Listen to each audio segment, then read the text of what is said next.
আমার আরেকটি ভিডিওতে আপনাদেরকে স্বাগত। আমি আবারও আমার সেই প্রিয় প্রসঙ্গ মিতু এবং লিটনকে নিয়ে কথা বলবো। আজকের ভিডিওতে আমি মিতুর একটা কমেন্টের পরিপ্রেক্ষিতে কথা বলছি। কোনো খারাপ মন্তব্য না বা কমেন্ট না। সে গতকালকের ভিডিওর একজনের কমেন্টের উত্তরে সে লিখেছে যে লিখনের বাবার জন্য সে দোকান নিয়ে দেওয়ার চেষ্টা করছে। শুভকামনা রইল লিটনের জন্য। খুবই ভালো কথা। কিন্তু আমার প্রশ্ন হচ্ছে, তাহলে এর আগে যে ২ টা ভিডিও তারা আপলোড করেছিল, যার ক্যাপশন ছিল, "আমার শ্বশুরের দোকান আমাকে হস্তান্তর করা হচ্ছে।" তাহলে সেটা কি? সেটা কি শুধুমাত্র দর্শকদের সহানুভূতি পাওয়ার জন্য? অথবা দর্শকদের দৃষ্টি আকর্ষণ করার জন্য? দর্শক আপনারাই উত্তর দেবেন এটা। এখন প্রসঙ্গ আসছে যে কোনো বারবারই বলা হয় যে রায়বাড়ির লোকরা মিথ্যাচার করে, রায়বাড়ির লোকরা এটা করে, রায়বাড়ির লোকরা সুশীল সমাজ, মানে ব্যঙ্গাত্মক ভাবে কথা বলা হয়। মিতু, তোমাকে বলছি একটা কথা, ভাই, তোমার গর্ভের যে দুটো সন্তান, এই রক্তটা কোত্থেকে এসছে? তুমি যদি ওদেরকে মানে ছোট করতে যাও সমাজে, ইনডিরেক্ট তুমি কিন্তু তোমার সন্তানদেরকে ছোট করছো। এটা একটা বুদ্ধিমান মেয়ে হিসেবে তুমি নিশ্চয়ই এটা বুঝতে পারছো। এই দিন না, আরো দিন আছে। এই কথাটা কিন্তু মনে রাখবা। এটা কখনো না কখনো তোমাকে তোমার দিকে এটা বুমেরাং হয়ে ফিরে আসতে পারে।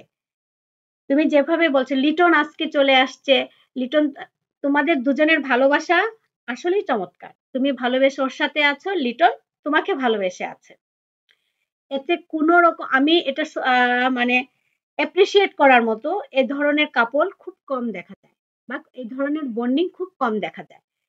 কিন্তু তুমি বারবারই তোমাকে বলছি, তুমি এই রকমের কথাটা রায়বাড়িকে ছোট করে কথা বলো না। তোমার সন্তান ওই বাড়ির। যাই হোক, আমি আবারও বলছি যে দোকানের কথা তুমি বারবার, ওরা তোমার দর্শকরা যখন বলে যে রায়বাড়ির লোকরা মিথ্যে কথা বলে, তুমি কেন প্রতিবাদ করো না?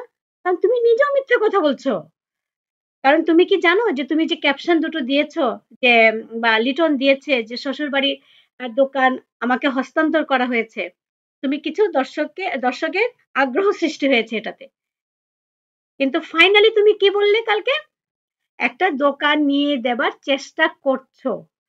তার মানে তুমি বুঝতে পারছো যে শ্বশুরের দোকান লিটনের কপালে জুটবে না, তার নিজেকেই কিছু একটা করে নিতে হবে।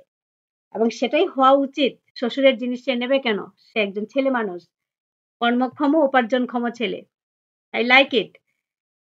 তো যাই হোক, শুভকামনা রইল তোমাদের জন্য।